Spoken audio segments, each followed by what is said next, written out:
জুৰিয়াত নিশা তিনিটাকৈ নামঘৰত চোৰৰ লুটপাট লন্ধভণ্ড কৰিলে আসন লুটি লৈ গ'ল ধনৰ লগতে মণিকূটৰ সোণৰ আ-অলংকাৰ। এই ঘটনা সংঘটিত হৈছে জুৰিয়াৰ চামধৰাত।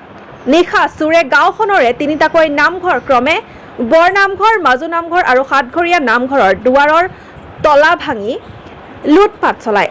লণ্ডভণ্ড কৰে আসন লুটি লৈ যায় মণিকূটৰ সোণৰ আ-অলংকাৰ। উল্লেখ্য যে জুৰিয়াৰ আৰক্ষী থানাৰ পৰা প্ৰায় 500 মিটাৰ নিলগৰ গাঁৱৰখন। সম্প্ৰতি ঘটনা সন্দৰ্ভত জুৰিয়া আৰক্ষী থানাত এজাহাৰ দাখিল কৰিছে গাঁওখনৰ ৰাইজে।